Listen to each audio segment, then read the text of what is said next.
Indiana State Police Lieutenant Jerry Holman has recently been on an interview tour, and now he says he's open to the possibility of Rick Allen being involved in the catfishing scenario with Keegan Kline, even though the investigation did not find any connection between the two. The problem I have with them being connected is that it defies common sense with the information that has been gathered and by what Keegan Kline has said from his own mouth and how the investigation found the solution to the Delphi case. I'd be open to change my opinion, but here's why I don't believe they're connected.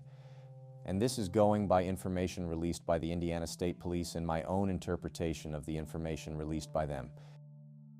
Let's say, for argument's sake, that Richard Allen used the Anthony Shots accounts. Let's say he used Kik, Snapchat, Instagram, or whatever other app the Anthony Shots account was used on. Richard Allen would have to be so careful to not log into the accounts on his Wi-Fi through his phone, and would have to know Keegan Kline and or his father, Tony Kline, on a more personal level to share the accounts with the different passwords. The website Dehashed wasn't around in February 2017 or prior and was still in development in September 2017. So he could not have gotten the passwords for the Anthony Shots accounts off there unless Keegan Kline would have given them to him. There's no proof they knew each other on a personal level. Rick Allen going to Peru, Indiana, to where his mother lives, in my opinion, was simply a coincidence. JP was another person from Peru, Indiana. Does that mean he's automatically connected to Keegan? No, it doesn't. A woman who was in a relationship with Keegan Kline claimed she knew Rick Allen, or Keegan knew him, but she also admitted prior to that, in a video on Facebook, that Keegan never brought Rick Allen up to her and she did not know him. Keegan Kline and Tony Kline have both said they don't know him. I've seen numerous chirps, and Keegan Kline never brought up Rick Allen prior to Rick Allen's arrest. Jerry Holman told Gray Hughes in his live stream that they could not find any other account that was talking to Libby that was suspicious that could have potentially been Rick Allen. Keegan Kline wiped his Samsung phone after the search of his home, so why didn't he do that straight after the murders? And there's a question mark as to when Rick Allen got rid of his 2017 phone. I assume with the MEID number that Conservation Officer Dan Doolin took off him. That's the reason why I think Rick Allen got rid of his phone, because he was spooked because he gave the missing phone with the MEID number to Dan Doolin and may have thought it would trace back to him. Until I see any verifiable proof from February 2017 and prior of Allen communicating on a suspicious online account with Libby or observing her account as in following her, I'm not going to blindly assume Allen was. Keegan Kline said his dad, Tony Kline, committed the murders and that Tony threw the murder weapon in the Wabash River and that he burnt the Navy jacket in a fire pit. Video surveillance in the area of the Wabash River on the roads did not show a red Jeep on the camera footage that Keegan Kline said he was in with his father, according to ISP Detective David Vito, who also revealed that investigators worked out the Kline's phones were active at their home when the murder of Libby and Abby was taking place. At Keegan Kline's child sex abuse material trial, David Vito under oath said Keegan Kline was the only user of the Anthony Shots profile, and they tried to connect Tony Kline to being a user of the accounts but could not find any proof. Keegan did have other accounts. Some had their passwords compromised, but I think if someone else used those accounts, those would have also been traceable back to another user through IP logs and phone and internet providers. The theorized motive behind Allen working with Keegan has been the snuff movie motive or images of the crime being sold on the dark web or whatever, where no proof exists of that being the case. It gets convoluted and far-fetched, as you could add theories to the possibilities of them being connected. I personally don't see the connection, basing my opinion on what has been revealed so far. If Rick Allen called Keegan using the 2017 phone he got rid of, then I'd think the call logs would be logged with Keegan's and or Tony's phone provider. Rick Allen hasn't yet come out claiming he worked with another person or persons, and he said that he killed the girls on his own, according to information revealed at his trial. Keegan Kline has not coughed up any other person other than his dad, it seems, and he didn't get a deal because he helped with the Delphi case. The Anthony Shots passwords for the accounts were compromised and leaked through Dehashed, which wasn't around in February 2017, and the domain for the website was registered on the 4th of July 2017, could not have been used by Rick Allen or anyone else to have gotten the Anthony Shots passwords for the accounts. I don't buy the theory that Allen bought the Anthony Shots accounts or predators shared it, when information such as the IP address and internet and phone provider links back to Keegan Kline and his home in Peru, Indiana. There was a very dumb and ludicrous linguist report which was put out on Reddit a couple of years ago, which has resurfaced again recently. This stupid and very fake linguist report, which has images in it, had the sketch from the unsolved Shelley Loader violent assault case that occurred in the town of Mono in Ontario, Canada on the 7th of December 2010. So why would this sketch be in a linguist report for Delphi? It wouldn't be. The fake linguist report had other stupid crap in it that made no sense with the wrong last name of Abby, calling her Abby Wilson, and images of another case from Canada that had no connection to the Delphi case in any way. The person who allegedly wrote this linguist report was emailed and they lived in Canada. The person who allegedly wrote this linguist report was asked if they made it, and they said yes, they seemed like a mentally ill person and liked sending cat videos through email responses. If you believe this linguist report is real, then you've either been manipulated and bamboozled or you're not a very smart person. People on the internet have speculated that the hat Richard Allen, aka Bridge Guy, is wearing is the same hat that Richard Allen is wearing in a photo playing pool at JC's bar. I'm not sure it is because if you look at where the purple arrow is pointing, wouldn't that be covered by the knit beanie hat in the left photo? That area looks the same as the skin tone of Bridge Guy Richard Allen's face. He could be wearing a skull cap like it said in the official documents and not the one he's wearing in the photo playing pool. Unless the hat is scrunched up and the front of the beanie is flipped up slightly. I still think that's Rick Allen's ear pointing out, and I don't think that area is covered by the hat he's wearing in the left photo. In the past, there have been people on the internet who've accused DP of murdering Libby and Abby and have suggested that he was Bridge Guy. In this image, you can see that DP is taller and has longer legs than Bridge Guy. Well, you could say that Bridge Guy is zoomed in, and that's not an accurate comparison. Of course, he was zoomed in because the police wanted people to get a better look at the suspect. He was recorded from a distance at an angle and walking at a fast pace. I think it's clear DP was not the man in Libby's video recording. Someone recently claimed that they believe Young Guy sketch is DP, and that's who Betsy Blair saw. That's a theory and not a fact. Sketches are also not always used in court because of their unreliability in being an accurate depiction of the perpetrator. They also said Betsy Blair seeing DP would destroy the state's timeline, when in reality the person she saw was from a decent distance away from her and more than 50 feet like she claimed. She wouldn't have been able to get a clear look at the suspect to help create a detailed sketch. The witnesses also don't really factor into the state's timeline.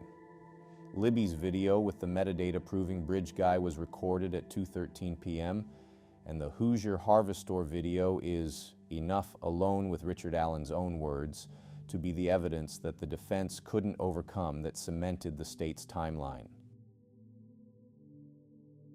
It has recently been revealed from information put out by Allen's defense team that a former prison mate of Ron Logan, who was on the same block as him named Richie Davis, claimed that he, Ron Logan, had confessed to him step by step that he killed Libby and Abby and that he burnt his clothes in a fire pit, and where it was located, I'm guessing that means the crime scene, used box cutters and struggled with one of the girls and thought drops of blood from his nose ended up on her clothes. Richie claimed that Ron told him that he killed the older girl first. In an article by CBS 4 Indy, it revealed it claimed a polygrapher, Indiana State Police First Sergeant Paul Hansard, interviewed Richie Davis in June 2017. On the same day, Richie Davis wrote a statement that read, "Mr. Logan has made reference to the killings in Delphi, Indiana. He told me he was the one who had killed those girls, that it got out of hand. He walked with them in the woods to his property, and the girls wanted to turn back. Said something about He grabbed the youngest girl to reassure her it was okay. However, they panicked, and he also panicked. He indicated he ended up cutting the oldest with a box cutter.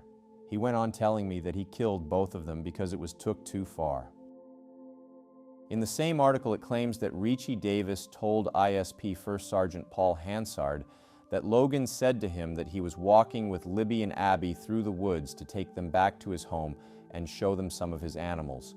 He also told the officer that Logan told him he used a box cutter to slit Libby's throat and took Abby with him for a while, but never said exactly where.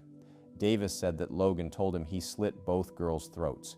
In the same article, it claimed, according to the defense's filing, that Ron Logan returned to the crime scene later in the evening while the searches for the girls were taking place. Richie Davis also failed the polygraph.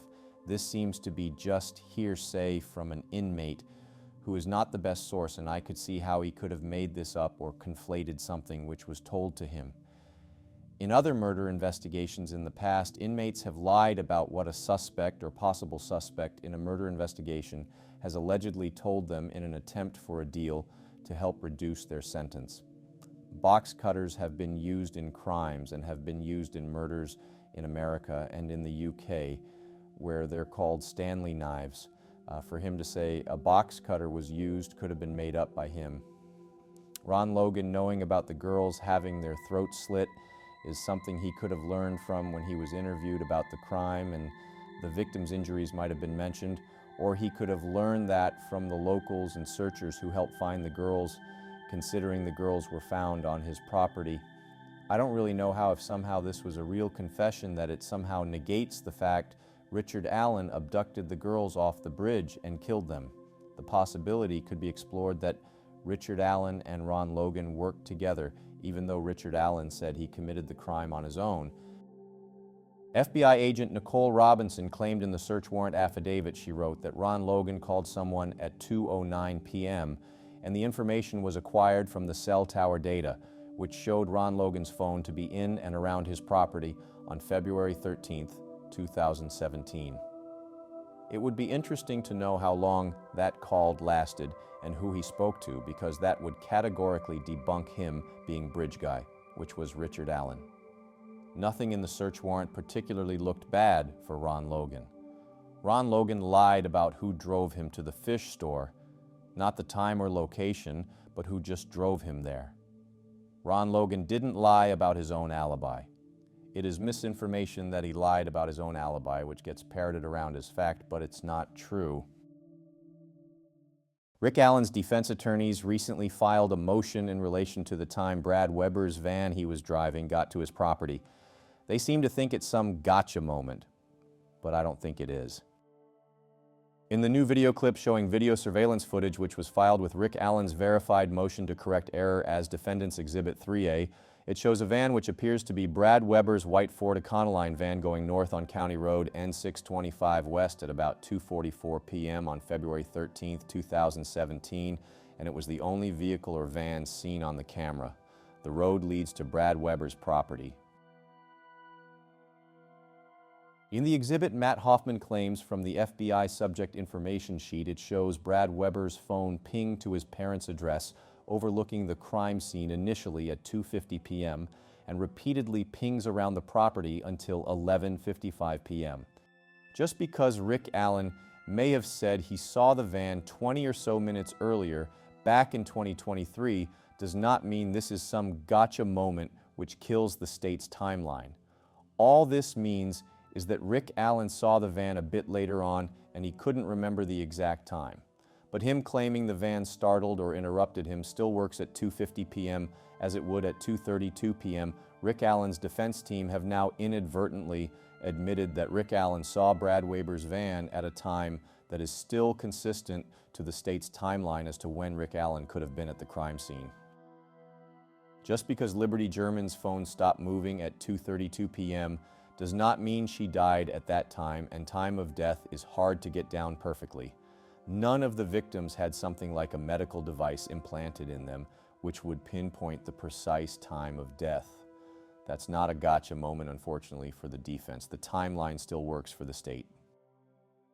The defense at Rick Allen's trial tried to blame Brad Weber for the murders, when they knew the truth that Brad Weber didn't get home until around 2:50 p.m.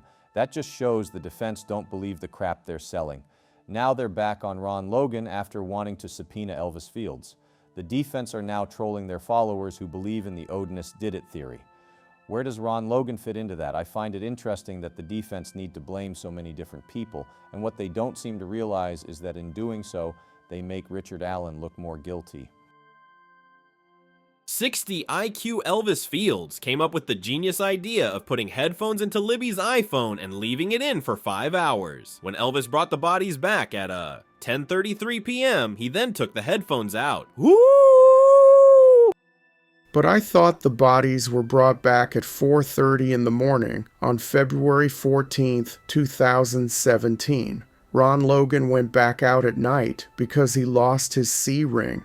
The Odinists wanted to find the ring. Ron Logan and the Odinists worked together to find the ring.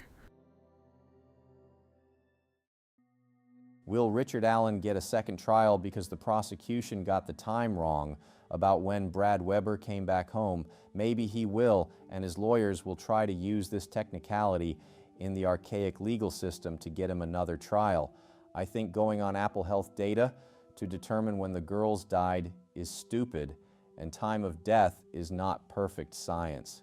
It was just a theory of possibilities, and Rick Allen did not need to say he saw a van. That makes him look guilty regardless if the time was off by 20 minutes and he couldn't remember the exact time, considering he revealed the information about the van in 2023. If anything, I think he'd be found guilty sooner. The new time would make more sense and help the state and not the defense. So let's say he wins his appeal and there's a second trial. What is going to change? Whether you believe the investigators were poor or not, it doesn't matter. Incompetence doesn't equal corruption. I think the investigation was poor, and the investigators did not use one investigative skill that helped catch Allen, even though they did their due diligence in regards to Keegan Kline. Kathy Shank was the hero in the end, along with Libby, recording bridge guy, aka Richard Allen. Unfortunately, the investigation was poor and created artificial complexity, and the people who think Allen is innocent can't really see through the fog of mistakes without instantly thinking corruption or some kind of conspiracy occurred, which makes them look pretty biased and not impartial. The police didn't do the best job, but Allen was his own worst enemy. If a green bandana was at the scene, does that make Allen innocent now? No, it doesn't. How do you know that wasn't there before the crime occurred, or that it wasn't Richard Allen's bandana? The DNA and the DNA under the fingernails was explained quite well at trial according to news reports. You could remove all the witnesses and the Harvest Store video, Libby's recording, and Allen's own words to his wife and mother would be his undoing. The headphone jack stuff was to literally muddy the waters, and to go with the new theory the defense were trying to shoehorn in on the day of the trial, which was that the girls were brought back to the crime scene after being taken from the crime scene in a car.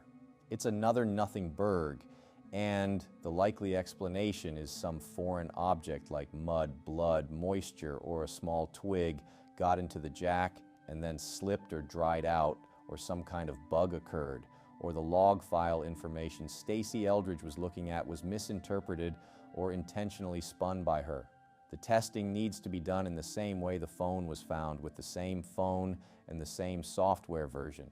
Elvis Fields, or whoever the defense want to pull out of the goodie bag, wasn't there with some kind of cell phone signal blocker at the scene. The juror murder sheet talked to didn't seem to think the bullet evidence was that great or valid. I think the bullet was only good for the PCA, and I predicted it wouldn't matter. I'd like to hear what other jurors thought, but at this point, I don't really care too much about the Delphi case. It's over. Justice was served. If you want to waste your precious time on this planet repeatedly going over the Delphi case, then go ahead. But I think it's a horrendous waste of time.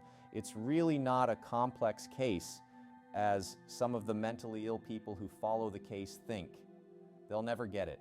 The Delphi community, in a nutshell, is the mental illness community. I feel like an a-hole saying that, but that's what it is. Some people won't ever let it go because that's their identity. They don't have self-worth, and for some, they have nothing else in their life. Some of them have been out at sea for years. Anyway, you don't have to agree with me about anything I've said, but I've seen the insanity and the never-ending bullshit which has come with this case, and I feel sorry for all the innocent people who've had their lives turned upside down because the case was not solved early on in 2017.